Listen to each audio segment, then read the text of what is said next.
Okay. Right. Oh, yeah, where were we? Yes. Foucault, right? Yes. Yes, we got... well, we should be, if we're lucky, we might finish on Thursday, but we probably won't. We'll probably go on to Tuesday. If I know me, if I know you. And I'm delighted to see that the Living Theory blog committee is very active, and we have a wonderful blog. I do recommend that you go to the Monty Python exhibit on sovereign power. How many people have heard that 3 minutes? That is probably the funniest thing on that on the whole blog. It's to be found out just in your section, I think. Yeah. Is that right, Aaron? Where is Aaron?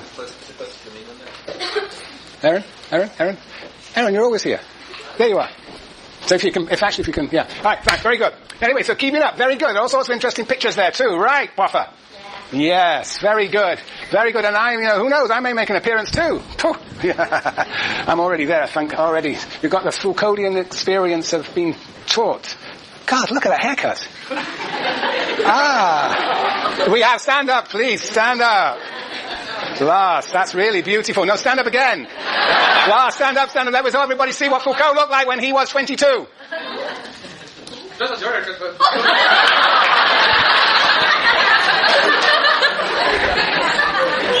Lars, I could never develop something here. I could only paint it, yes. And believe me, I didn't have a haircut like that when I was your age. I was fully clothed. Okay. Yes, okay. Very good. All right. Very good. Are there any questions about Foucault? All right. So you're going to get bored of this comparison with Durkheim, but I'm still going to insist upon it, even in my summary. But before, look, for next time, you should have read this pages 23 to 24 at least 5 times. Keep on reading. It's only 2 pages, but that is the 4 elements of disciplinary power. You should be, every time you read it, you should understand it better by virtue of the fact that you have been reading other parts of the book. And then we will get to the very end of the book. We'll ask what is a disciplinary society. And we will compare it with, of course, Durkheim's understanding of division of labour and organic solidarity. And then we'll get on to the fun part, of course, what's all fun, comparing Foucault, Marx and Gramsci. And of course, Foucault has a lot to say to Marx and Gramsci, as he does to all social theorists, particularly classical sociology. Right. All right. So, summary. Yes. Okie dokie. All right. This is the picture for today. This is Lars, being punished for not controlling his hair properly.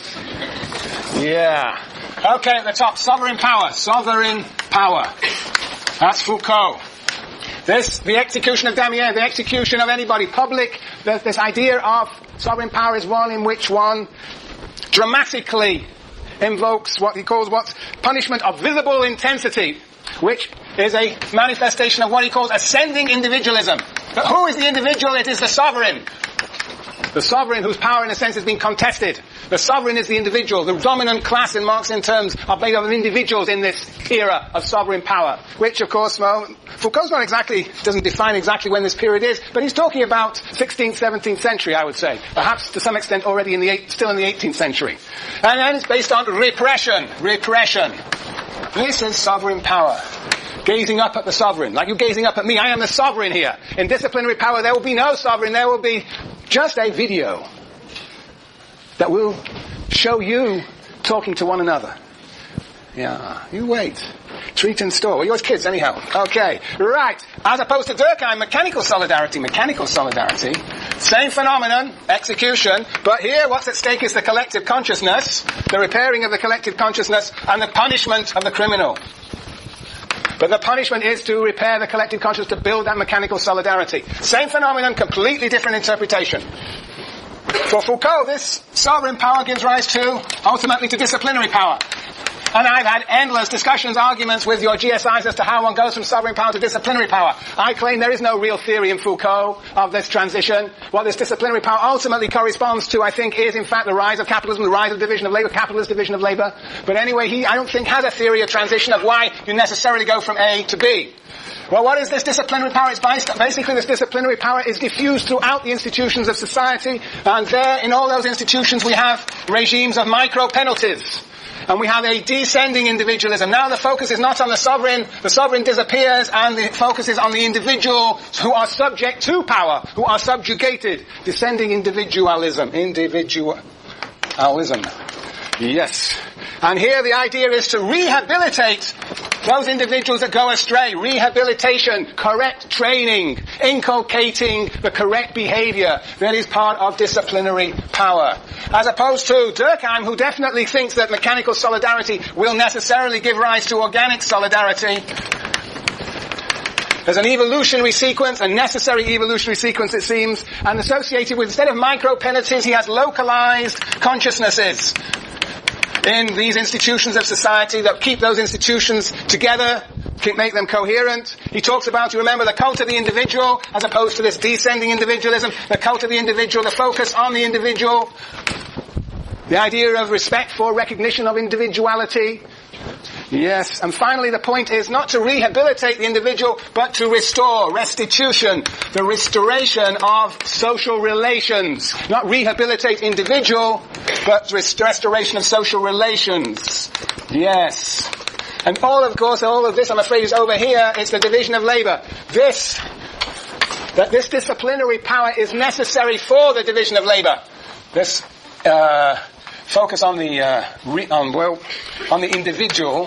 You have to forge the individual so that they will occupy places in the division of labor and occupy them in a way that they act out the logic of the division of labor. And for Durkheim, this division of labor will, of course, involves relations of interdependence and will lead to solidarity. So what Foucault is saying is that the division of labor that Durkheim so adores, so celebrates, that for Durkheim produces organic solidarity, itself requires the forging of individuals, the constitution of those individuals. They don't come naturally and spontaneously. They have to be created. Yeah. But you see, what is really profoundly different about these two theorists is where one talks about power, the other talks about solidarity. For Durkheim, the division of labor is the realization of our abilities and talents, natural abilities and talents, whereas Foucault, it is the constitution forging and slotting people into places. It's always a forced division of labor as opposed to a spontaneous division of labor. Okay, any questions on that? Great. Yeah. Ascending individuality is when one looks at the individual up. One looks up to the individual. One looks up to the execution of Damien, whose execution represents the intensity of sovereign power. Whereas descending individuals are looking down on individuals, constituting individuals. I constitute you as individuals. This room is made, in fact, for me to look down upon you. As well as, of course, it turns out for you to look at. So it's both ascending and descending individuality here, I suppose.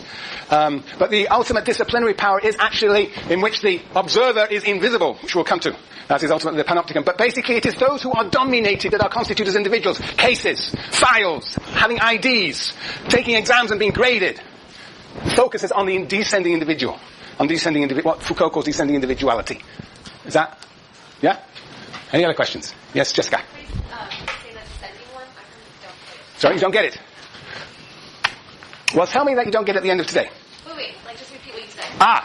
Descending individual. Good Lord, Chelsea's back. Hi. There's a descending individual. I'm going to constitute her as a separate, differentiated individual. Yeah, now, descending individual is when the focus is on the individuality of those who are subjugated, who are subordinate. So it is the constitution of workers in the workplace as individual workers, watched and surveilled. It is the patient in the hospital who's been put in a bed and watched, separated and surveilled and examined. It is the student who in the classroom is being watched, surveilled and monitored. Okay? As opposed to the mass, under sovereign power we have a mass of individuals who are gazing up at the sovereign. A mass of undifferentiated individuals. They're not really individuals anymore, like Durkheim. The individual is the sovereign. Gazing up, as opposed to gazing down. No? Yes? Are we getting there, Jessica? Yeah. So does that have to do with where the focus is on? Yeah, the gaze is up, or the gaze is down. The gaze is up, and the gaze is down. In a sense, this interest in this room is both ways. The gaze is up, and the gaze is down. It's a matter of which wins. Yes, right. Yes, Jason, do you have any under? I don't know, I'm trying to think of a way to formulate this, but if you're looking up, does that mean that you're more sympathetic with that person? Who's more sympathetic? Observers? Well, no, I don't think that's necessarily the case. I think that Foucault has much to say about that, except, of course, I've made a big deal of what he says on page 9, that, there are times when somebody is executed publicly that leads to the identification of the people watching the execution with the executed. But that is not assumed to be always the case. Usually it is the case under this public execution is that it creates terror, strikes terror into the soul of the observers. Yes. So it's not you might say it's identification. I don't think it's certainly not the words that Foucault would use. Yes, Simeon. When you drew the disciplinary power last week, you had this state with like this area that the state is monitoring, or power, okay, that's monitoring this what's below it, right? The state should see everything, and you drew it like cross-hatched. You drew it like all sectioned up, and I'm wondering if that sectioning is supposed to be like a spontaneous thing, like. I don't know what you're talking about. I'm sorry. I have a picture of it. You do? Interesting. This is supposed to be disciplinary power, huh? Yes, why did I put those crosses there? I suppose that was because the people were being constituted as differentiated. Yes. Yes, Lauren. So, sending individuals doesn't make an increase in individuals. No, it's nothing to do with that. It's the way whether power is executed by a visible entity up there over a mass, or whether it's organized through the subjugation of individuals who are being watched. Who is being watched in the situation of sovereign power? The execution is being watched. Who is being watched in the disciplinary power? Is the individuals being subjugated, as we all see endlessly today. It is the individuals who are observed, normalized, and examined. This is a very, very important point. It is the essence of Foucault, in a sense, the difference between sovereign power and disciplinary power. And I'm suggesting it is analogous to distinction that Durkheim makes between mechanical and organic solidarity. So, do you want me to pursue this, Simeon, or do you want to come and see me in my office hours? Yeah, it's fine. I'll talk to you. Yeah, because I'd have to go and look at my notes, but perhaps it was one of the spontaneous drawings. But I suspect if it's to do with disciplinary power, it's to do with the idea that people are differentiated, separated. Yeah, he talks about the military parade and like right. Automatically like order themselves. The ordering, yes. There's lines on the ground, and you're saying right. I don't know. And when we get to the plague later today, that's what the plague is going to be all about: segmenting, separating. So that's what is implied in that picture. Okay, oh yes, you better be quick, Matthew. Oh, I guess one thing that helps me think about it is how under sovereign power, the leaders would have portraits painted of themselves by the people would not. So those are the people who the members. Very good. Yeah, I mean, in sovereign power, one thinks of who the leaders are. They are the ones that sort of celebrated, the heroes of history, those great individuals. If you go to places like the Soviet Union, it's a bit late now, but nevertheless, if you were to, historically, or China, you would see the ways in which leaders are actually constituted as entities up there, but everybody's gazing up in Tiananmen Square. Oh, the Red Square, Yes. But there's also a lot of disciplinary power in that societies too, you see. Yeah, they are combined, which is the whole point of the panopticon, where we'll get to that in a second. Okay, very good. Disciplinary power. First of all, we talked about hierarchical observation, which we've just been talking about how the first aspect, the moment of disciplinary power is the idea of people being observed. Hierarchical observation, surveillance, it's all over the place. We are all being surveilled all the time. Yes. That's the claim, anyhow. And second, normalization. Well, the point is, there's not much point in observing people unless you're going to observe them with respect to ensuring that they conform to some norm, some rule. That's the point of the observation. And he has 5 moments of normalization.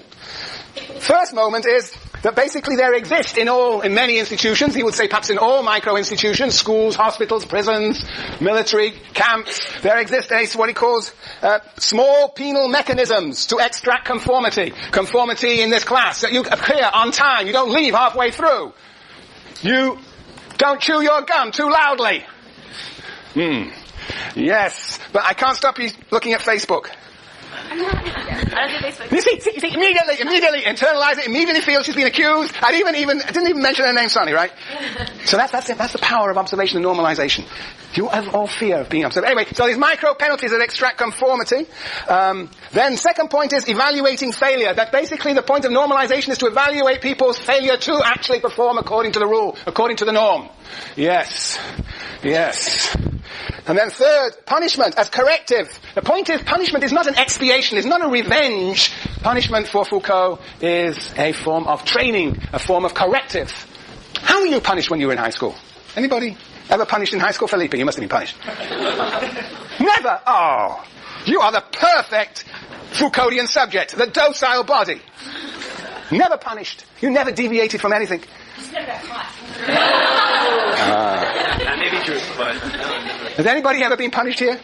The Norwegian punishment. Let's hear it, lass. What happened to you? Sorry?